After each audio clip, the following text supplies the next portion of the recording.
এদিকে দেশবন্ধু জেলে থাকায় কিন্তু গান্ধীবাদীরা এসে আবার বাংলা কংগ্রেস দখল করে নিল। প্রদেশ কংগ্রেসের এই দখল ফিরে পেতে দেশবন্ধুকে এরপরে যথেষ্ট বেগ পেতে হয়েছিল। মার্চ মাসে গ্রেপ্তার হলেন গান্ধীজি, সাজা হলো 6 বছরের সাধারণ কারাবাস। দেশবন্ধুর কারাবাসকালীন যে বেঙ্গল প্রভিন্সিয়াল কনফারেন্স অনুষ্ঠিত হলো, বাসন্তী দেবীর সভাপতির ভাষণের মাধ্যমে দেশবন্ধু ইঙ্গিত দিলেন যে আগামী নির্বাচনে কংগ্রেসের অংশগ্রহণ করা উচিত। 1922-এর মাঝামাঝি জেল থেকে ছাড়া পেয়ে ভগ্ন স্বাস্থ্য পুনরুদ্ধারের জন্য কাশ্মীর যাওয়ার সিদ্ধান্ত নিলেন দেশবন্ধু। কিন্তু কাশ্মীরের রাজা শর্ত দিলেন যে কাশ্মীরে ঢুকতে হলে কোনো রাজনৈতিক কথা বলা চলবে না বা কার্যকলাপ করা যাবে না। দেশবন্ধু সে শর্ত মানতে রাজি হলেন না। তিনি গেলেন পাঞ্জাবের মুড়িতে। সেখানে কিছুদিন থেকে বিশ্রাম নিয়ে সভাপতিত্ব করলেন উত্তরপ্রদেশ প্রাদেশিক কংগ্রেসের সভায়। 1922 সালে all India trade union Congress অনুষ্ঠিত হলে দেশবন্ধু তারও সভাপতিত্ব করেন। সেখানেই তিনি প্রথমবারের মতো স্লোগান দেন, স্বরাজ ফর দ্য 98%। 1922-এর নভেম্বরে বাংলার প্রদেশ কংগ্রেস রেজলিউশন গ্রহণ করল যে 1923-এর কাউন্সিল নির্বাচনে কংগ্রেস সদস্যরা অংশগ্রহণ করবেন। 1921 সালের কংগ্রেসের বার্ষিক অধিবেশন যা আহমেদাবাদে অনুষ্ঠিত হয়, তাতে সভাপতি নির্বাচিত হলেও কিন্তু দেশবন্ধু অংশগ্রহণ করতে পারেনি। তার কারণ তখন তিনি জেলে ছিলেন। তার লিখিত ভাষণ পাঠ করেন সরোজিনী নাইডু। 1922 সালে দেশবন্ধু আবার কংগ্রেস সভাপতি নির্বাচিত হন। সে বছর বার্ষিক অধিবেশন হয় গয়ায়। গয়া অধিবেশনে দেশবন্ধুর কাউন্সিল নির্বাচনে অংশগ্রহণ করার রেজলিউশন পরাজিত হয়। তার পক্ষে ভোট পড়ে 890টি এবং বিপক্ষে 1748টি। সাবজেক্টস কমিটিতে যে 40 জন বাংলার প্রতিনিধি ছিলেন, তাদের মধ্যে কিন্তু 25 জন গান্ধীবাদীদের পক্ষে ভোট দেন। দেশবন্ধু সভাপতির পদ থেকে সরে দাঁড়ান এবং 1923-এর 1 জানুয়ারি মতিলাল নেহরুর সঙ্গে স্বরাজ্য পার্টি গঠন করেন। তার সহযোগীদের দেশবন্ধু বলেন যে আগামী 6 মাসের মধ্যে তিনি কংগ্রেসকে নিজের মতে পরিবর্তিত করবেন। এরপর তিনি লেগে পড়েন স্বরাজ্য পার্টিকে গঠন করার ও জনমতকে সপক্ষে নিয়ে আসার কাজে। প্রচার অভিযানে তিনি যান মাদ্রাজ ও বম্বে। মৌলানা আবুল কালাম আজাদের মধ্যস্থতায় শেষ পর্যন্ত 1923-এর সেপ্টেম্বরে দিল্লি স্পেশাল কংগ্রেস সেশনে গৃহীত হয় কাউন্সিল এন্ট্রি প্রস্তাব। বছরের শেষে লেজিসলেটিভ কাউন্সিলের নির্বাচনে স্বরাজ্য পার্টির জয় হয়। 114টির মধ্যে 47টি আসনে জয়ী হয় স্বরাজ্য পার্টি। এর মধ্যে 39টি মুসলিম সিটে 21টিতেই জেতে স্বরাজ্য পার্টি।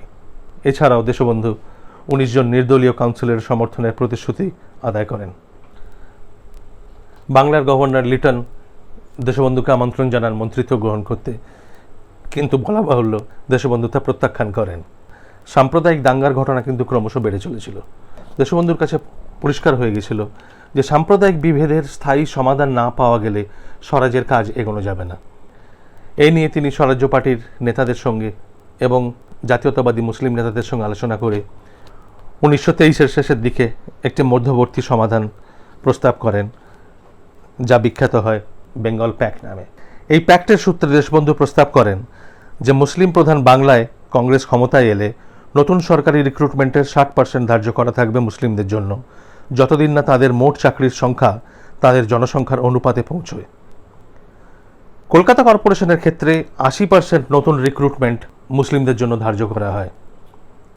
দেশবন্ধুর বিরুদ্ধে অভিযোগ তোলা হয় যে চাকরির লোভ দেখিয়ে তিনি মুসলিমদের সমর্থন কেনার চেষ্টা করছেন। 1923-এর কাকিনাড়া কংগ্রেসে দেশবন্ধু এবং মতিলাল নেহরু চেষ্টা করেন বেঙ্গল প্যাক্ট নিয়ে কংগ্রেসে আলোচনা করার, কিন্তু গান্ধীবাদীদের আপত্তিতে তা আর সম্ভব হয় না। প্রত্যুত্তরে চাঁচাচলা ভাষায় আক্রমণ করে দেশবন্ধু বলেন, The Bengal Provincial Congress Committee has approved of a particular draft, not finally, but as a suggestion, and they have placed the suggestion for consideration of the Indian National Congress. The resolution says that the opinion of the whole country should be taken upon it. Many of you are under the impression, having regard to the few speeches that have already been made, that you are asked to accept the Bengal Pact, that it is a wicked pact, that it created division between the Hindus and the Muslims. Why is this resentment against Bengal? What has Bengal done? The Bengal Provincial Congress Committee has made its suggestion. It may be right or it may be utterly wrong. Is Bengal debarred from making suggestion? You may delete Bengal National Pact from that resolution, but I assure you that you cannot delete Bengal from the Indian National Congress or from the history of India. Bengal demands the right of having her suggestion considered. You cannot delete Bengal. She is an integral part of the Indian National Congress and she is intimately associated with the history of all political agitation from the commencement of the Congress down to the present day. Deshbandhu ও গান্ধীবাদীদের দূরত্ব ক্রমশই বেড়ে চলেছিল। দেশবন্ধুর আবার জয় হলো 1924 সালের March মাসে Kolkata corporation নির্বাচনে। তিনি হলেন কলকাতার প্রথম মেয়র এবং তার ডেপুটি মেয়র হলেন হুসেন সুহরাওয়ার্দী। তরুণ সুভাষচন্দ্র বসুকে নিযুক্ত করা হলো চিফ এক্সিকিউটিভ অফিসার হিসেবে। ওদিকে 1923 সাল থেকে আবার বাড়তে থাকে বৈপ্লবিক কার্যকলাপ। 1924 জানুয়ারি মাসে গোপীনাথ সাহা চার্লস টেগার্ট মনে করে ভুল করে হত্যা করলেন আর্নেস্ট ডেকে। মার্চ মাসে তার ফাঁসি হলো। কাউন্সিলের ভেতরে নাস্তানাবুদ সরকারের সামনে সুযোগ এলো দমন নীতি প্রয়োগ করার। শুরু হলো কংগ্রেস অফিস খানাতল্লাশি এবং কর্মীদের গ্রেফতার। জুন মাসে সিরাজগঞ্জে অনুষ্ঠিত হলো বেঙ্গল প্রভিন্সিয়াল কনফারেন্স। সেখানে গৃহীত হলো বেঙ্গল প্যাক্ট, কাউন্সিল এন্ট্রি, অহিংস অসহযোগ আন্দোলন ও তারকেশ্বর সত্যাগ্রহের সমর্থনে বিভিন্ন রেজলিউশন। বেঙ্গল প্যাক্টের সমর্থন দেশবন্ধু কেমন করে আদায় করলেন তা আমরা জানতে পারি এক প্রত্যক্ষদর্শীর জবানবন্দিতে। দ্বিতীয় দিন অপরাহ্ন 4টার সময় প্রাদেশিক সম্মেলন আরম্ভ হইল। সেই দিনই প্যাক্ট পাশ করিবার কথা। এই দিন তাহার প্রকৃত পরিচয় পাইলাম। সেন্স অফ ইনভিনসিবিলিটি ও স্ট্রেংথ অফ কনভিকশনের অপূর্ব সম্মেলন দেখিয়া একেবারে মুগ্ধ হইয়া গেলাম। তিনি জানিতেন যে বাংলাদেশ মুসলমান প্রধান, এখান মুসলমানের দাবি অগ্রাহ্য করিয়া বাঙালি জাতির গঠন হইতে পারে না, এবং এই সত্যটি তিনি প্রাণে প্রাণে উপলব্ধি করিয়াছিলেন। সেই দৃশ্য এখনও আমি চোখের সম্মুখে দেখিতে পাইতেছি। জ্যৈষ্ঠ মাস, অসহ্য গরম, প্রায় 10,000 লোক বেলা 4টা হইতে রাত্রি 1টা পর্যন্ত সমভাবে এক আসনে বসিয়া আছে। প্রতিপক্ষের অনলবর্ষী বক্তৃতার চোটে আমরা যাই হইয়াছি। সব শেষে পুরুষ সিংহ তাহার রাইট অফ রিপ্লাই দিতে উঠিলেন। তখন সারা মণ্ডপ তাহার মতের সম্পূর্ণ বিরোধে। প্রায় 45 মিনিট কাল বক্তৃতা দিয়া অধিকতম সদস্যের মত লইয়া তিনি প্যাক্ট পাশ করাইয়া লইলেন। মুখে জয় গৌরবের বিপুল উল্লাস, তার সঙ্গে সত্যরক্ষার পরম আত্মপ্রসাদের দীপ্তি ফুটিয়া উঠিয়াছে। আমরা পায়ের ধুলা লইয়া জিজ্ঞাসা করিলাম, কি করিয়া এ সম্ভব হইল? তিনি স্মিত হাস্যে বলিয়া উঠিলেন, তোমরাও পারতে যদি তোমাদের রাইট গ্রাউন্ড কোথায় তা বুঝতে। কিন্তু সিরাজগঞ্জে যে রেজলিউশনটি নিয়ে সবচেয়ে বেশি বিতর্কের সৃষ্টি হলো তা হলো গোপীনাথ সাহাকে নিয়ে। রেজলিউশনটি ছিল, this conference, while denouncing and dissociating itself from violence and adhering to the principle of non-violence, appreciates Gopinath Saha's ideal of self-sacrifice, misguided though it is, in respect of the country's best interests, and expresses its respects for his great self-sacrifice. এই রেজলিউশনকে দেশবন্ধু সমর্থন জানানোয় সমালোচনার ঝড় বয়ে গেল। বলা হলো তিনি রাজনৈতিক হিংসাকে মদত যোগাচ্ছেন। এই বিষয়টা নিয়ে গান্ধীজির সঙ্গে তার সংঘাত আরও একবার সামনে এলো জুন মাসের শেষে আহমেদাবাদে এআইসিসি মিটিংয়ে।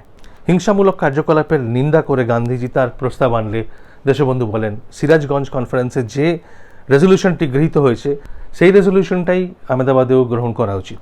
গান্ধীজির নিজের রেজলিউশনের বিরুদ্ধে দেশবন্ধুর আনিত সংশোধনী পরাজিত হলো মাত্র 8 ভোটে। ঐতিহাসিক অমলেশ ত্রিপাঠী লিখেছেন, গান্ধী প্রকাশ্যে অশ্রু বিসর্জন করেন। এত অল্প ব্যবধানে জয়কে তিনি নৈতিক পরাজয়ের তুল্য মনে করলেন। গোয়েন্দা দপ্তরের রিপোর্টে জানা যায়, from a seeming victory Gandhi has been forced into a retreat.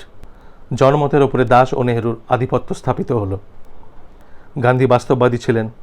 পরিবর্তিত অবস্থা স্বীকার করে নিয়ে তিনি বিদেশি বস্ত্র ছাড়া আর সব বর্জন নীতি স্থগিত রাখলেন। সুতো কাটা, সাম্প্রদায়িক সৌহার্দ্য ও অস্পৃশ্যতা দূরীকরণের ওপরে জোর দিলেন এবং স্বরাজীদের কাউন্সিলে কাজ করে যাবার নীতি মেনে নিলেন। এই ঘটনা নিয়ে নিজের নৈতিক পরাজয়ের কথা গান্ধীজি লিখলেন ইয়াং ইন্ডিয়াতে। যে আর্টিকেলটি তিনি লিখলেন তার নাম দিলেন ডিফিটেড অ্যান্ড হাম্বল। বছরের শেষে বেলগাঁও কংগ্রেসে সভাপতি রূপে গান্ধীজি স্বরাজ্য দলের কার্যসূচি মেনে নিলে বর্লাট রিডিং মন্তব্য করলেন, Gandhi is now attached to the tail of Das and Nehru. It is pathetic to observe the rapid decline in the power of Gandhi and the frantic attempts he is now making to cling to his position as leader at the expense of practically every principle he has hitherto advocated. ইতিমধ্যে সরকারের তরফ থেকে কিন্তু দেশবন্ধু ও তার ঘনিষ্ঠ সহযোগীদের চিহ্নিত করা হয়ে গেছে বিপ্লবীদের মদতকারী হিসেবে। 1924 অক্টোবরে বেঙ্গল অর্ডিন্যান্স জারি করে শুরু হলো ধরপাকড়। গ্রেপ্তার হলেন সুভাষচন্দ্র, অনিল বরণ রায়, সত্যেন্দ্রচন্দ্র মজুমদার, সুরেন্দ্রমোহন ঘোষ এবং আরও অনেকে, যাদের বেশিরভাগই দেশবন্ধুর খুবই ঘনিষ্ঠ ছিলেন এবং স্বরাজ্য পার্টির হয়েও কাজ করছিলেন। এনাদের গ্রেফতার করে আটক করে রাখা হলো, শুধু বিনা বিচারেই নয়, তাদের জানানো হলো না যে তাদের বিরুদ্ধে অভিযোগটা কী। কিছুদিনের মধ্যেই সুভাষকে পাঠিয়ে দেওয়া হলো বাকিদের সঙ্গে বর্মায় মান্দালা জেলে। প্রতিবাদে আলোড়িত হয়ে উঠল গোটা দেশ। স্বাস্থ্যোদ্ধারের জন্য সিমলায় থাকা দেশবন্ধু তড়িঘড়ি করে কলকাতায় ফিরে এসেই কর্পোরেশনের মিটিং ডাকলেন। সেখানে তিনি বললেন, "All that I want to say is that Subhash is no more a revolutionary than I am. Why have they not arrested me? I should like to know why. If love of country is a crime, I am a criminal. If Subhash is a criminal, I am a criminal. Not only the chief executive officer of this corporation, but the mayor of this corporation is equally guilty. I can only say that these ordinances are directed against us only to put down lawful organizations." Motilal Nehru বিবৃতি দিয়ে বললেন, এই সরকার উন্মাদ হয়ে গেছে, বদ্ধ উন্মাদ। Bengal ordinance জারি করা হয়েছে স্বরাজ্য পার্টিকে ভেঙে দেওয়ার জন্য। 1921-22 কারাবাসের পর থেকে দেশবন্ধুর শরীর ভেঙে পড়তে থাকে এবং 1924 বেলগাঁও কংগ্রেসের পরে তিনি গুরুতরভাবে অসুস্থ হয়ে পড়েন। 1925 জানুয়ারি মাসে যখন বাংলার সরকার বেঙ্গল অর্ডিন্যান্সকে আইনে পরিণত করার চেষ্টা করে, তখন দেশবন্ধু তার বিরোধ করতে স্ট্রেচারে করে কাউন্সিলে পৌঁছন। তার বাগ্মিতা ও যুক্তিতর্কের জোরে পরাজিত হয় সরকারের বিল পাশ করানোর প্রচেষ্টা। বাধ্য হয় গভর্নরের এক্সিকিউটিভ ক্ষমতার প্রয়োগ করে বিল পাশ করাতে। কাউন্সিলের ভেতর বারবার সরকারি বিলকে পরাস্ত করে এবং সরকারকে বিব্রত করে তিনি কিন্তু নতুন গভর্নমেন্ট অফ ইন্ডিয়া অ্যাক্টের অসারতা প্রমাণ করে দিলেন। কয়েকবার তো বাংলার গভর্নর নতুন কনস্টিটিউশনকে সাসপেন্ড করতে পর্যন্ত বাধ্য হন। দেশবন্ধুর এই কাজ সরকারের চোখে আঙুল দিয়ে দেখিয়ে দিল আরও ব্যাপকতর শাসনতন্ত্র সংস্কারের প্রয়োজনীয়তা। কিন্তু এও তিনি ভালোভাবেই অবগত ছিলেন যে বিপ্লবী দলের প্রতি তার যে নরম মনোভাব এবং তার প্রতি তাদের যে সমর্থন, তাকে সরকার ঢাল হিসেবে ব্যবহার করছে। সুতরাং এবার তিনি উদ্যোগ নিলেন রাজনৈতিক হিংসা এবং বিশেষ করে রাজনৈতিক হত্যার বিষয়ে তার যে মনোভাব তা পরিষ্কার করে ব্যক্ত করতে। মার্চ মাসে এক ম্যানিফেস্টোতে তিনি বললেন, "আমি আগেও পরিষ্কার বলেছি, আবারও বলছি যে নীতিগতভাবে আমি রাজনৈতিক হত্যা ও যে কোনো ধরনের হিংসার বিরোধী। এগুলো আমার ও আমার পার্টির কাছে সম্পূর্ণ পরিত্যাজ্য। আমার মতে এগুলো আমাদের রাজনৈতিক অগ্রগতির পরিপন্থী। এ ধরনের কাজ আমাদের ধর্মীয় শিক্ষারও বিরুদ্ধে। আমি নিশ্চিত যে হিংসাত্মক কার্যকলাপ যদি আমাদের দেশের রাজনৈতিক জীবনে শেকড় গেড়ে বসে, তাহলে আমাদের স্বরাজের সেখানেই ইতি।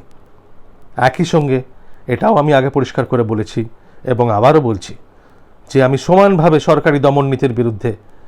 দমননীতির দ্বারা রাজনৈতিক হত্যা কোনোদিন বন্ধ হয়নি, হবে না, উল্টে তা বেড়ে যাবে। দেশবন্ধুর বক্তব্যকে স্বাগত জানিয়ে secretary of state Earl of Birkenhead সকল ভারতীয়কে আহ্বান জানালেন দেশবন্ধুর কথা মতো চলতে এবং রাজনৈতিক হিংসাকে পরাজিত করতে আরও এক ধাপ এগিয়ে সরকারের সঙ্গে সহযোগিতা করতে। উত্তরে দেশবন্ধু বললেন, হিংসাত্মক কার্যকলাপ বন্ধ করার দায়িত্ব সরকারের এবং বর্তমান দমননীতি চলতে থাকলে সরকারের সঙ্গে সহযোগিতা সম্ভব নয়। এক বিবৃতিতে তিনি বললেন, "The matter of sedition is of two kind, much poverty and much discontentment. I firmly believe that India's freedom can only be attained by non-violence. I invite Lord Birkenhead to cause a searching inquiry to be made into the causes which have brought about the revolutionary movement in India, and then set about applying the proper remedy so that there may be a radical and permanent cure of the disease. It is no use treating merely the outward symptoms.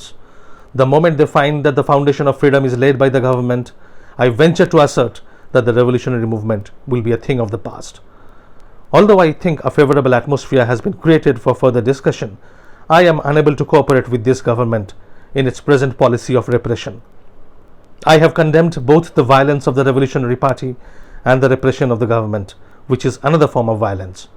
I have stated the terms on which self-respecting people can cooperate. It now rests with the Europeans and the government to take that next step." সরকারের তরফ থেকে পরিষ্কার একটা বার্তা পাওয়ার জন্য দেশবন্ধু গোপনে দেখা করলেন গভর্নর লিটনের সঙ্গে, কিন্তু তাতে কোনো ফল হলো না। এরপরেই মে মাসে দেশবন্ধু সভাপতিত্ব করলেন ফরিদপুরে অনুষ্ঠিত বেঙ্গল প্রভিন্সিয়াল কনফারেন্সে। সেখানে তিনি আরও বিশদে নিজের বক্তব্য বুঝিয়ে বললেন। তিনি বললেন, হিংসামূলক রাজদ্রোহিতার ভাব আমাদিগকে পরিত্যাগ করিতে হইবে, কেননা এই উপায় প্রথমত নীতিবিরোধী, দ্বিতীয়ত ইহা দ্বারা কৃতকার্য হওয়া যাইবে না। ইহা নীতিবিরোধী, কেননা আমাদের জাতীয় প্রকৃতি ও জাতীয় সভ্যতার সহিত ইহার মিল নাই। ইহা দ্বারা কৃতকার্য হওয়া যাইবে না, কারণ ইহা করা যাইতে পারে না যে আজিকার দিনে এমন একটা সুনিয়ন্ত্রিত গভর্নমেন্টকে কয়েকটা বোমা ও রিভলভারের গুলিতে আমরা একেবারে সমূলে উচ্ছেদ করিয়া দেব। তিনি এও পরিষ্কার করে দিলেন যে 1919-এর রিফর্মস অ্যাক্টে তার কোনো ভরসা নেই। সরকারকে তিনি বললেন যে বর্তমান পরিস্থিতিতে আপোষের কোনো নিশ্চিত কোনো ডেফিনিটিভ ফর্মুলা নেই, কিন্তু বাংলাদেশের মনের ভাব আমি যতদূর বুঝিতে পারিয়াছি তাহাতে আভাসে কতগুলি শর্তের উল্লেখ করা যাইতে পারে। প্রথমত, গভর্নমেন্ট হঠাৎ দমননীতি প্রয়োগের যে কতকগুলি ক্ষমতা ধারণ করিয়া আছেন তাহা একেবারে পরিত্যাগ করিবেন এবং তাহার প্রমাণস্বরূপ রাজনৈতিক বন্দীদের সর্বপ্রথমেই ছাড়িয়া দেবেন। দ্বিতীয়ত, ব্রিটিশ সাম্রাজ্যের মধ্যে থাকিয়াই যাহাতে আমরা নিকটবর্তী ভবিষ্যতে পূর্ণ স্বরাজ লাভ করিতে পারি তাহার সম্বন্ধে পাকা কথা দিবেন, যে কথার কোনো নড়চড় হইতে পারিবে না। তৃতীয়ত, পূর্ণ স্বরাজ লাভের পূর্বে আমাদের শাসনতন্ত্রকে এমনভাবে পরিবর্তিত করিবেন যাহাতে পূর্ণ স্বরাজ লাভের একটা স্থায়ী পাকা ভিত্তি প্রতিষ্ঠিত হয়। দেশবন্ধুর বক্তব্যকে আন্তরিক সমর্থন জানালেন গান্ধীজি। ফরিদপুরের পরে দেশবন্ধুর শরীর আরও ভেঙে পড়ল। এই আশা নিয়ে তিনি দার্জিলিংয়ে বিশ্রাম নিতে গেলেন যে রিডিং, লিটন, বার্কেনহেড আলোচনা করে তার প্রস্তাবে একটা কিছু সাড়া দেবেন। 4 জুন গান্ধীজি গেলেন দার্জিলিংয়ে দেশবন্ধুর সঙ্গে সময় কাটাতে। 4 দিন থাকলেন। গান্ধীজির জন্য দেশবন্ধু জলপাইগুড়ি থেকে 5টি ছাগলও আনিয়ে রাখলেন। গান্ধীজি দার্জিলিং থেকে ফেরার কয়েকদিন পরেই 16 জুন দেশবন্ধু দেহত্যাগ করলেন। মারা যাবার কয়েকদিন আগে মতিলাল নেহরুকে নিজের আশা ব্যক্ত করে লিখেছিলেন, I believe something may come out of the Birkenhead reading conversations. Something tells me that they will make some kind of a proposal to us. Whether it will be of any real value to us is another matter. If nothing acceptable comes, the next Congress at Kanpur must give a clear political lead. কিন্তু তিনি জানতেন না তার অগোচরে সরকারি মহলে কি আলোচনা হচ্ছিল। পরবর্তীকালে প্রকাশিত হওয়া কাগজপত্র থেকে জানা যায় যে লিটন তখন বার্কেনহেডকে দেশবন্ধু সম্বন্ধে বলছিলেন, As an opponent he has ceased to be formidable and as a friend he is useless. বার্কেনহেডের অবশ্য বরাবরই এই বিশ্বাস ছিল যে ভারতে ব্রিটিশ শাসন ভারতের মঙ্গলের জন্যই এবং ভারতীয়রা আগামী কয়েক শতাব্দীতেও ডোমিনিয়ন স্ট্যাটাস অর্জন করতে পারবেন না। সাম্প্রদায়িক সম্পর্কের ব্যাপারে তার মনোভাব ছিল অত্যন্ত তাচ্ছিল্যের। তার কথায়, all the conferences in the world cannot bridge the unbridgeable. Birkenhead পরিষ্কারভাবে রিডিংকে জানিয়ে দিলেন যে নতুন শাসনতন্ত্র নিয়ে তিনি কোনো ভাবনা চিন্তা করছেনই না। এই কথাটা অবশ্য তিনি জনসমক্ষে বলার সাহস করেননি। চিরকালের মতো চোখ বোঝার আগে দেশবন্ধু জানতেও পারলেন না তার পেছনে ধূর্ত ইংরেজ রাজনীতির কী চাল ছিল। দেশবন্ধুর মৃত্যুর ফল হলো সুদূর প্রসারী, দেশের জন্য তো বটেই, বিশেষ করে বাংলার জন্য। গান্ধীজির সামনে তার সমান রাজনৈতিক উচ্চতার আর কোনো চ্যালেঞ্জার রইল না। বাংলার বিপ্লবীরা ও দেশবন্ধুর ঘনিষ্ঠতম কর্মীরা জেলে থাকায় বাংলার কংগ্রেস খুব সহজেই গান্ধীবাদী হাইকমান্ডের করতলগত হলো। বেঙ্গল প্যাক্টের ভবিষ্যৎ এমনিতে কি হতো বলা শক্ত, কিন্তু দেশবন্ধুর মৃত্যুতে পারস্পরিক বিশ্বাস গড়ে তোলার যে কাজটা শুরু হয়েছিল তা খুব তাড়াতাড়ি নষ্ট হয়ে যায়। বিভিন্ন রাজনৈতিক গোষ্ঠী যাদেরকে দেশবন্ধু এক জায়গায় আনতে পেরেছিলেন নিজের নেতৃত্বের ছত্রছায়ায়, তারা আবার ভেঙে টুকরো হয়ে আলাদা আলাদা দল হয়ে গেল। এই গোষ্ঠীদ্বন্দ্বে জীর্ণ বাংলা কংগ্রেসকে এক করা এমনকি সুভাষচন্দ্রের পক্ষেও সম্ভব হয়নি। কাউন্সিলের ভেতরে সরকারকে যেভাবে নাস্তানাবুদ করে তাকে ধাক্কা দিয়ে নতুন শাসন সংস্কারের দিকে নিয়ে যাচ্ছিলেন, সেই মোমেন্টামও শেষ হয়ে গেল।